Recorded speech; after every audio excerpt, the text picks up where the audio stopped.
ప్రపంచంలో విషం మరియు అమృతం రెండు లభించే ఏకైక సోర్స్ ఏంటో తెలుసా? మనిషి నాలుక.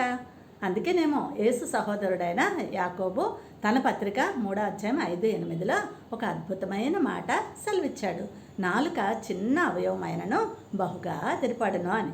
ఎంత కొంచెము నిప్పు ఎంత విస్తారమైన అడవిని తగులబెట్టును. నాలుక అగ్నియే. నాలుక మనలో ఉంచబడిన పాప ప్రపంచమై సర్వ శరీరమునకు మాలిన్యము కలుగు చేయను.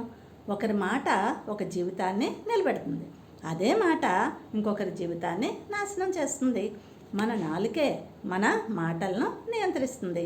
అందుకే సామెతలు 18:21లో జ్ఞాని అయిన సొలొమోను అంటున్నాడు, జీవ మరణములు నాలుక వశము అని. నిజమండి, చిత్రంలో చెప్పినట్లు killing power versus healing power. దానిలో మొదటి చూద్దాం రండి. నోటి ద్వారా అమృతం. సామెతలు 10:20 అంటోంది, నీతిమంతుని నాలుక ప్రశస్తమైన వెండి వంటిది అని.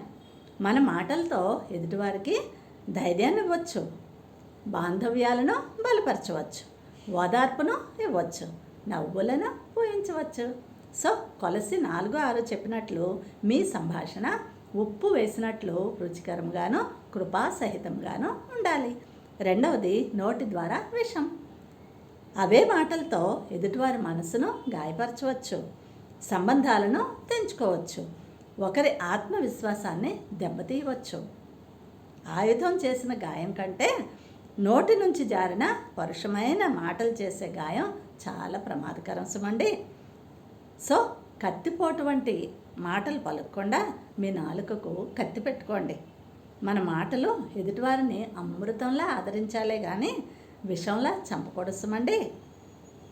గనుక సామెతలు 15:1 అంటోంది, మృదువైన మాట క్రోధమును చల్లార్చును అని.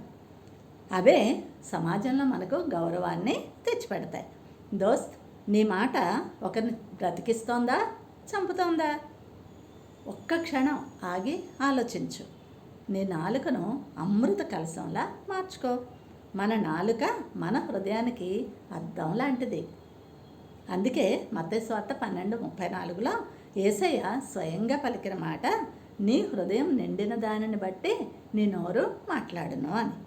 గనుక ఇప్పుడే 51వ సంకీర్తన 14లో వలె నీ నాలుకతో దేవుని నీతిని గూర్చి ఉత్సాహగానం చేయి. ఒక పవర్ఫుల్ ప్రశ్న, మన నోటి నుండి మొబైల్ కీబోర్డ్ నుండి వస్తున్న మాటలు ఒకరి జీవితంలో మంట పెడుతున్నాయా, మందు వేస్తున్నాయా?